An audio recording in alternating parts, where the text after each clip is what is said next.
नमस्कार मेरे प्यारे मित्रों, स्वागत है आप सभी का अपने चैनल पर।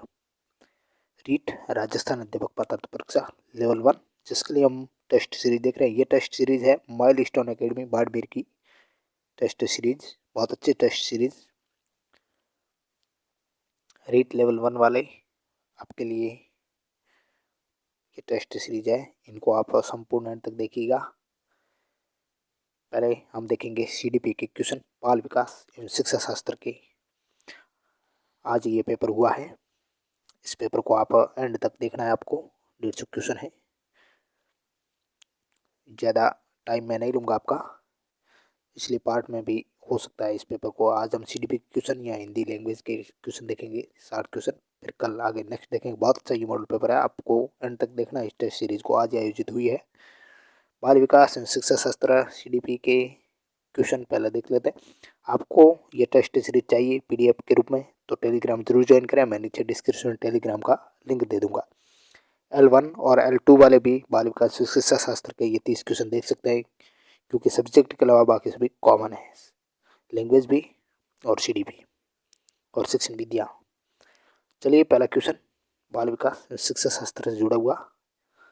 निम्न में से अधिगम प्रक्रिया का सही क्रम कौन सा है? ये क्वेश्चन है। अधिगम प्रक्रिया का सही क्रम इनमें से कौन सा है?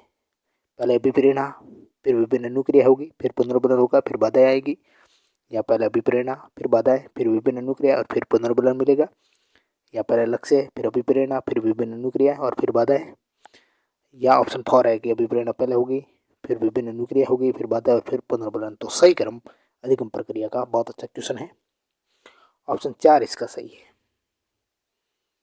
ऑप्शन 4 इसका करेक्ट होगा, क्योंकि पहले मित्रों अभिप्रेरणा आएगी, हम मोटिवेट होंगे तो फिर विभिन्न अनुक्रिया करेंगे, तो अनुक्रिया करेंगे तो बाधाएं भी आएगी, और फिर हम बाधाओं को पार करते हुए सक्सेस होंगे तो पुनर्बलन मिलेगा अपने को। ऑप्शन इसका 4 करेक्ट था। दूसरा क्वेश्चन है, निम्न में से कौन सा अभिप्रेरणात्मक चक्र का मुख्य तत्व नहीं है? बहुत अच्छा क्वेश्चन। अभिप्रेरणात्मक चक्र है, उसका मुख्य तत्व कौन सा नहीं है? आवश्यकता, उपलब्धि, प्रणोद, प्रोत्साहन। इसमें से ऑप्शन 2 है उपलब्धि है, वो अभिप्रेरणा चक्र का तत्व नहीं है। आवश्यकता, प्रणोद और प्रोत्साहन, ये 3 है अभिप्रेरणा के चक्र के 3 तत्व हैं। 1, 3, 4। आवश्यकता, प्रणोद, प्रोत्साहन, यानी पहले आवश्यकता होगी, फिर प्रणोद और फिर प्रोत्साहन। तीसरा क्वेश्चन है कि निम्न में से कौन सा अभिप्रेरणा का धनात्मक लक्ष्य या प्रोत्साहन नहीं है? यानी अभिप्रेरणा का प्रोत्साहन नहीं है। भोजन, दंड, पानी या लैंगिक क्रियाएं। बहुत अच्छा ये सवाल। 3 का ऑप्शन 2 होगा, दंड है वो धनात्मक लक्ष्य नहीं है। अगला क्वेश्चन चौथा है, निम्न में से कौन सा कथन असत्य है? असत्य कथन है इसमें से अभिप्रेरणा उद्देश्य प्राप्त तक चलने वाली निरंतर प्रक्रिया है, अभिप्रेरणा साध्य न होकर साधन है, या अभिप्रेरणा लक्ष्य निर्देशित व्यवहार पर आधारित प्रक्रिया है, या भूख, प्यास, नींद, प्रशंसा और पुरस्कार ये जैविक अभिप्रेरक के उदाहरण हैं, या अनुत्तरित क्वेश्चन। तो चौथे का करेक्ट होगा ऑप्शन 4, भूख, प्यास, नींद, प्रशंसा और पुरस्कार ये जैविक अभिप्रेरक के उदाहरण है, या असत्य कथन हो गया, बाकी सारे सत्य। 5वां क्वेश्चन है, एक औरत जिसके बच्चे नहीं है और वह किसी भी दूसरे बच्चे को देखकर उसके प्रति प्रेम, स्नेह तथा उसकी रक्षा का भाव रखती है, तो उस औरत में कौन सी मूल प्रवृत्ति प्रदर्शित होती है? समेंद्रा, संतान कामना, सामूहिकता का भाव या जिज्ञासा की प्रवृत्ति। 5 का ऑप्शन 2 होगा, संतान कामना। ये बहुत अच्छा क्वेश्चन।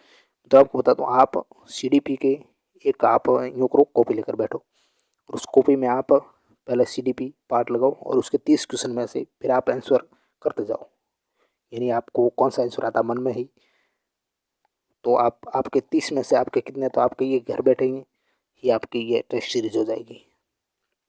फिर आपके 150 क्वेश्चन देखेंगे एंड तक, सभी सब्जेक्ट वो भी साथ में, तो फिर आपको पता चलेगा कि 150 में से आपके कितने नंबर आते हैं, आपकी रैंक क्या हो सकती है। तो इस प्रकार रोजाना मेरे साथ जुड़े रहें आप। मैं इस प्रकार अलग अलग कोचिंगों के बहुत अच्छे से टेस्ट सीरीज लेकर आऊँगा। 7वां क्वेश्चन है, मैस्लो के अभिप्रेरणा मांग सिद्धांत के अनुसार इनमें से कौन सी उच्च स्तर की मांग है? मैस्लो ने जो अभिप्रेरणा मांग सिद्धांत दिया उसमें उच्च स्तर की मांग कौन सी? आत्मसिद्धि की आवश्यकता, सुरक्षा आवश्यकता, सम्मान की आवश्यकता या जैविक की आवश्यकता।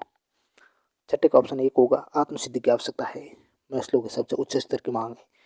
यानी इस प्रकार मैस्लो ने त्रिभुजाकार करके चार्ट बनाया था, उसमें पहले एक आवश्यकता रखी, यानी 5 आवश्यकताएं टोटल बताई थी, फिर दूसरी, फिर तीसरी, फिर चौथी और एंड तक। तो सबसे ऊपरी चरण में है, उच्च स्तर की है, वो आत्म सिद्धि की आवश्यकता यह है। फिर निचले वो सुरक्षा आवश्यकता होती है, सबसे नीचे होगी शारीरिक आवश्यकता, उसमें आती है शारीरिक आवश्यकता पहले होगी, फिर सेकंड सुरक्षा आवश्यकता इस प्रकार होगी, ये जैविक की आवश्यकता होगी नीचे, फिर सम्मान की आवश्यकता तो बाद में ऊपर। तो इस प्रकार मैस्लो का अभिप्रेरणात्मक सिद्धांत आपने देखा होगा। 7वां क्वेश्चन है, निम्न में से सीखने में प्रेरणा का महत्व है? बाल व्यवहार में परिवर्तन, ध्यान केंद्रित करने में सहायक, रुचि जागृत करने में सहायक, या उपरोक्त सभी। प्रेरणा का क्या महत्व है? 7 का ऑप्शन 4 होगा, ये सभी प्रेरणा का महत्व। बाल व्यवहार में परिवर्तन होता है, ध्यान केंद्रित करने में भी सहायक है, और रुचि जागृत करने में सहायक है। अगला क्वेश्चन नंबर 8, यदि कोई छात्र कल्पना करता है कि वह छात्र राजनीति के माध्यम से विधायक, सांसद, मंत्री के पद को धारण करूंगा एवं अंततः प्रधानमंत्री बनकर लाल किले पर झंडा फहराऊंगा, तो ये किस प्रकार के चिंतन का उदाहरण है? बहुत अच्छा क्वेश्चन। कौन सा चिंतन का ये उदाहरण होगा? अभिसारी चिंतन का, औपचारिक चिंतन का, सवली चिंतन का, या सृजनात्मक चिंतन का? केवल कल्पना कर रहा है तो ऑप्शन 3 वो सवली चिंतन कर रहा है, सवली चिंतन में कल्पना शामिल होती है। नेक्स्ट क्वेश्चन है, निम्न में से कौन सा बाह्य अभिप्रेरणा का उदाहरण है? यानी आंतरिक ना होकर बाह्य अभिप्रेरणा। निंदा व प्रतिद्वंदिता, भूख व दंड, प्रतिष्ठा व सुरक्षा, प्रशंसा व दोषारोपण। कूट के अनुसार केवल एक है, 1 व 4 है, 1, 2 व 4 है, या 1 व 3 है? 9वां बहुत अच्छा सवाल है, ऑप्शन 2 1 व 4, यानी निंदा और प्रतिद्वंदिता और प्रशंसा और दोषारोपण, ये बाह्य अभिप्रेरणा। भूख व दंड, इसमें से भूख है, लेकिन भूख बाह्य अभिप्रेरणा न होकर आंतरिक होगी, फिर दंड बाह्य हो गया। तो इस प्रकार ऑप्शन 2 यानी निंदा और प्रतिद्वंदिता और प्रशंसा दोषारोपण, इनमें ही बाह्य अभिप्रेरणा है। 10वां क्वेश्चन है, चिंतन प्रारंभ होने के लिए क्या आवश्यक है? चिंतन प्रारंभ होने के लिए आवश्यक है पूर्व अनुभव, भाषा, तर्क, या समस्या? 10 का ऑप्शन 4 होगा, समस्या आवश्यक है चिंतन के लिए। अगला सवाल है कि रमेश एक कार को खरीदने से पहले उसके गुण दोष को परखना चाहता है, ये किस प्रकार का चिंतन है? रमेश कार खरीदने से पहले उसका गुण दोष को परख रहा है, तो वो सृजनात्मक चिंतन कर रहा है, आलोचनात्मक चिंतन कर रहा है, अभिसारी चिंतन या अपसारी चिंतन? गैर का ऑप्शन 2 होगा, वो आलोचनात्मक चिंतन कर रहा है। गुण दोष आलोचनात्मक चिंतन में होते हैं। बहुत अच्छा सवाल। 12वां क्वेश्चन, सचमुच राणा प्रताप जैसे वीर पुरुष के समान ही रानी लक्ष्मीबाई भी एक मशहूर वीरांगना थी, ये किस प्रकार का तर्क है? निगमनात्मक तर्क का, आगमनात्मक तर्क है, या सादृश्यवासी तर्क है, या आलोचनात्मक तर्क है? तो 12 का करेक्ट ऑप्शन 3 होगा, ये सादृश्यवासी तर्क है, यानी वो समानता कर रहा है। अगला सवाल है कि निम्न में से कौन सा जोड़ा असंगत है? असंगत जोड़ा एक तरफ सिद्धांत एक तरफ प्रवर्तक है। अभिप्रेरणा का मनोविश्लेषण सिद्धांत फ्राइड का है, अभिप्रेरणा का जो एक्स वाई सिद्धांत मैंक्रेगर का है, अभिप्रेरणा का मूल प्रवृत्ति का सिद्धांत मैकडूगल का है, अभिप्रेरणा का जो उद्दीपन अनुक्रिया का सिद्धांत है वो स्किनर का है। या अनुत्तरित क्वेश्चन, असंगत कौन सा है? 13 में ऑप्शन 4, अभिप्रेरणा का जो उद्दीपन अनुक्रिया का सिद्धांत है वो स्किनर का ना होकर के थॉर्नडाइक का है, तो इसलिए असंगत हो गया। स्किनर का क्रिया प्रसूत सिद्धांत है, तो ये असत्य। 14 क्वेश्चन, निम्न में से कौन सा अर्जित प्रेरक नहीं? अर्जित प्रेरक नहीं यानी हम अर्जित नहीं करते हैं, जो जन्म जाते हैं। चिंता, मलमूत्र त्याग, आदत, या आकांक्षा स्तर? 14 का ऑप्शन 2 होगा, मलमूत्र त्याग, ये जन्म जाते हैं, अर्जित नहीं। अगला सवाल, अभिप्रेरणा पर किस कार्य का प्रभाव नहीं पड़ता है? आवश्यकता का, भौतिक संरचना का, वातावरण का, जन्मजात का? अभिप्रेरणा पर 15 का ऑप्शन 2 करेक्ट होगा, भौतिक संरचना का। नेक्स्ट क्वेश्चन 16 है कि अधिकतम पहुंचाने के राजमार्ग को कहते हैं। ये स्किनर का कथन था, अधिकतम तक पहुंचने का राजमार्ग उन्होंने किसको बताया था? उद्दीपन को, संवेदना को, अभिप्रेरणा को, या प्रवाहिता को? 16 का ऑप्शन 3 होगा, अभिप्रेरणा अधिकतम तक पहुंचाने का राजमार्ग। अगला सवाल, निम्न में से कौन सा तथ्य है जो उपलब्धि अभिप्रेरक से संबंधित नहीं है? मैक्लेलैंड व एटकिंसन द्वारा प्रतिपादित। 17 क्वेश्चन है, उपलब्धि अभिप्रेरक से संबंधित नहीं है इनमें से। मैक्लेलैंड व एटकिंसन द्वारा ये प्रतिपादित है, या टीएटी और सीआई 2 परीक्षण प्रचलित है, ये मनोसामाजिक अभिप्रेरक हैं, या इसमें जोखिम का स्तर न्यून है? या अनुत्तरित क्वेश्चन है। 17 का ऑप्शन 4, इसमें जोखिम का स्तर न्यून है, ये उपलब्धि प्रेरक से संबंधित कथन नहीं है। अगला सवाल क्वेश्चन नंबर 18 है कि निम्न में से कल्पना के संबंध में सही नहीं है। कल्पना के संबंध में क्या सही नहीं है? कल्पना तर्क प्रधान होती है, कल्पना लक्ष्यहीन, कल्पना का संबंध वास्तविकता से हो भी सकता है और नहीं भी, या कल्पना में समस्या समाधान में प्रयत्न और भूल का अभाव, या अनुत्तरित क्वेश्चन। 18 का ऑप्शन एक होगा, कल्पना या वो तर्क प्रदान, ये सही नहीं, कल्पना में कोई तर्क नहीं होता है।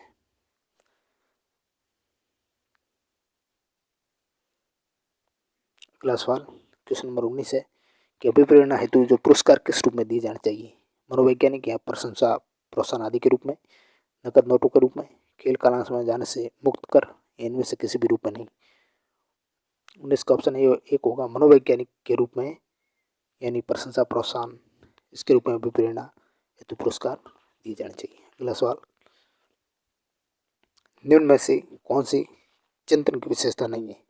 चिंतन मानसिक प्रक्रिया निहित है, चिंतन सूक्ष्म से स्थूल की ओर चलता है, चिंतन में विश्लेषण और संश्लेषण की महत्वपूर्ण भूमिका, ध्यान, रुचि, अभिप्रेरणा, बुद्धि व व्यक्तित्व सभी चिंतन को प्रभावित करते हैं। 20 का करेक्ट होगा ऑप्शन 2, चिंतन सूक्ष्म से स्थूल की ओर चलता है, यह सही नहीं है। अगला सवाल, कल्पना का शिक्षा में महत्व के संबंध में सही नहीं है, यानी कल्पना का शिक्षा में महत्व है उसके संबंध में सही क्या नहीं है?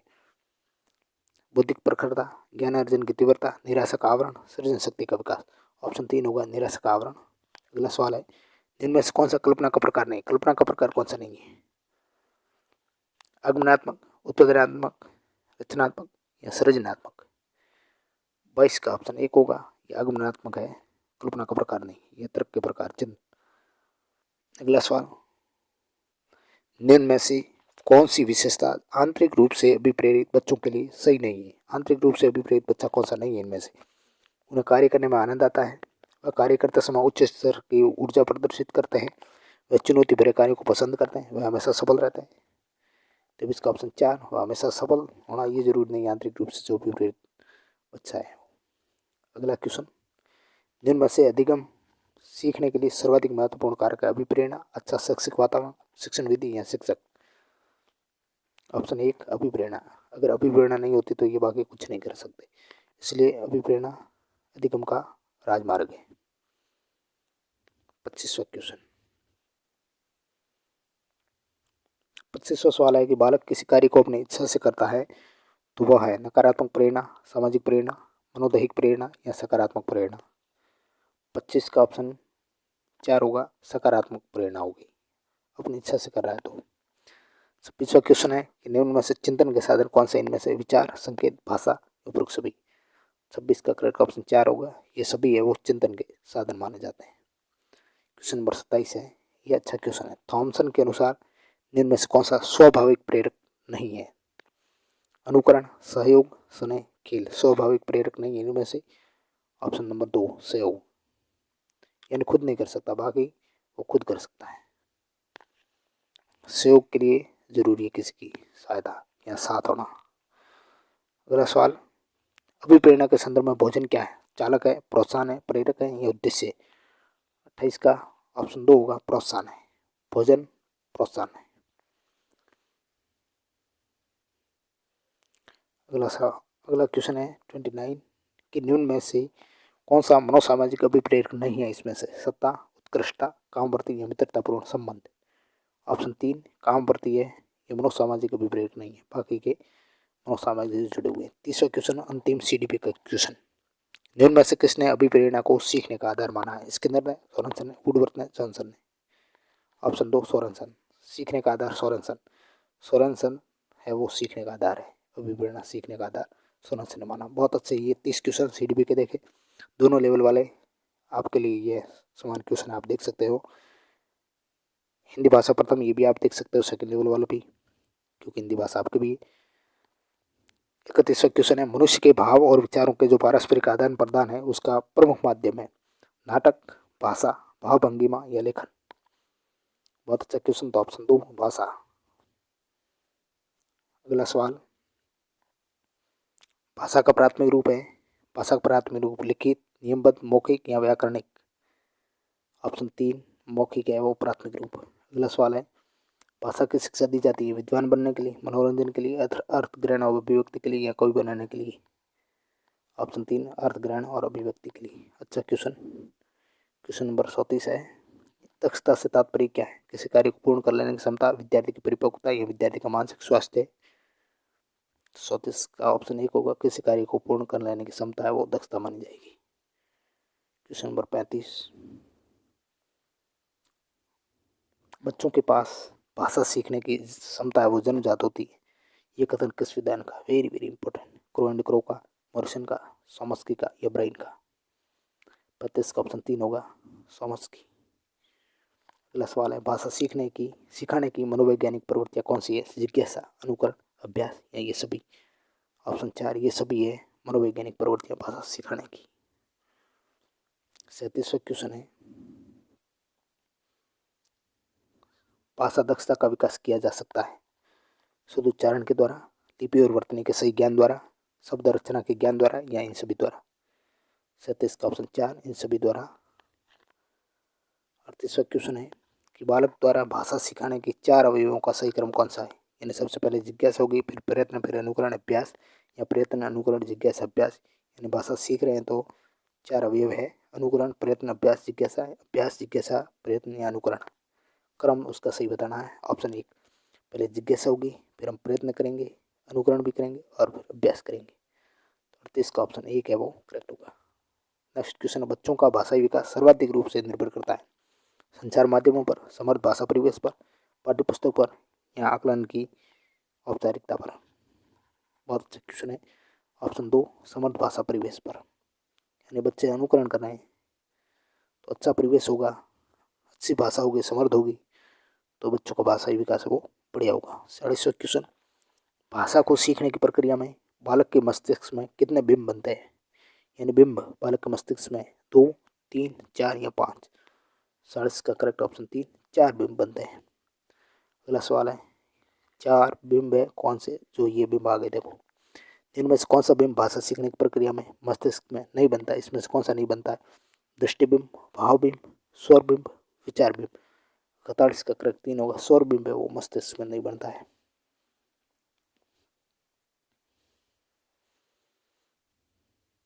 अगला क्वेश्चन, स्मिथ के अनुसार शिशु 1 वर्ष तक लगभग कितने शब्द है वो सीख जाता है? 2, 3, 7 या 10? ऑप्शन 2 होगा 3।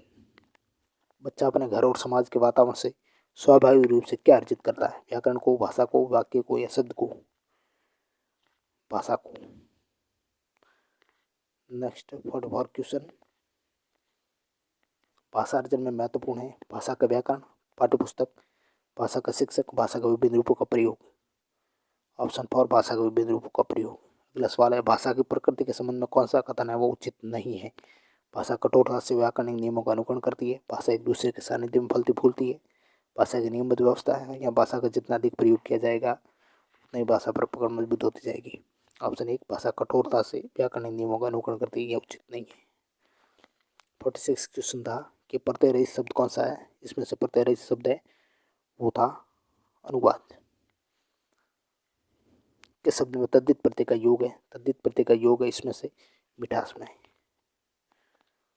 मानव में कौन सा प्रत्यय है ये सवाल था, तो ऑप्शन 1 होगा अप्रत्यय मानव में। 49 क्वेश्चन, प्रत्यय के संदर्भ में कौन सा कथन गलत है? ऑप्शन 4 गलत है कि कर्तवाचक कर्तन किसी संज्ञा सर्वनाम में विशेषण के साथ जुड़कर निर्मित होते हैं, ये कथन गलत हो गया। अनुपसर्ग युक्त शब्द नहीं, कौन सा? इसमें से अनुपसर्ग युक्त शब्द नहीं है व्याकरण के क्वेश्चन। ऑप्शन 1 अनुपम या अनुपसर्ग है, अनुदित, अनुवसन, अनुच्छेद। 50 का ऑप्शन 1 होगा। नेक्स्ट क्वेश्चन है, उपसर्ग युक्त सही युग्म नहीं है इसमें से उत्पीड़न, उपेक्षा।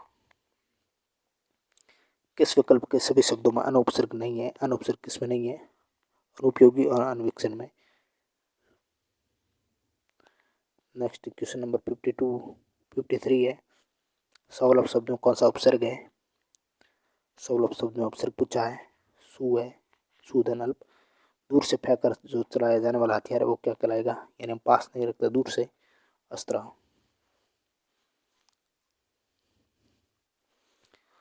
नेक्स्ट क्वेश्चन है 55, संदेह स्नाता का अर्थ है क्या है? जिसने अभी भी स्नान किया हो। बहुत अच्छा क्वेश्चन, वेरी वेरी इंपॉर्टेंट। अगला क्वेश्चन 56 क्वेश्चन है, अति इंद्रिय शब्द का अभिप्राय क्या है? ये भी अच्छा क्वेश्चन है, इंद्रियों की पहुंच से बाहर। 57 क्वेश्चन है, समदर्शी का मतलब क्या है? सभी को समान रूप से देखने वाला। 58 क्वेश्चन है, किस विकल्प के सभी शब्द है वो शुद्ध है? वर्तनी से जुड़ा हुआ क्वेश्चन। समीक्षा, पुनरुक्ति, कवित्री, इस प्रकार ये शब्द शुद्ध होता है, इसको आप लिख लेना कॉपी में। समीक्षा, पुनरुक्ति और कवित्री शब्द, ये तो कई बार शब्द आया कवित्री। 59 क्वेश्चन, वर्तनी की दृष्टि से शुद्ध शब्द कौन सा है? ज्योत्सना, इस प्रकार लिखा जाता है, ये शब्द भी लिख लेना। 60वां सवाल, वर्तनी की दृष्टि से अशुद्ध शब्द इसमें से कौन सा है? ऑप्शन 1 अनुसंगिक, इस प्रकार नहीं होता है। बाकी सदृश, तादात्म्य और 36 ये शुद्ध है।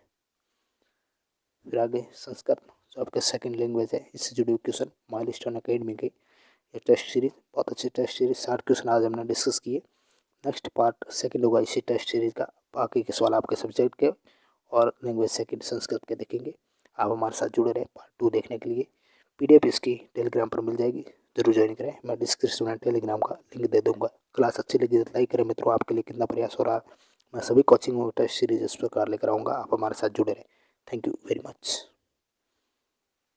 फिर इस प्रकार ये सवाल लैंग्वेज के होंगे, फिर सब्जेक्ट के भी होंगे, मैं आंसर बताता जाऊँगा, आप हमारे साथ जुड़े रहें। Thank you very much.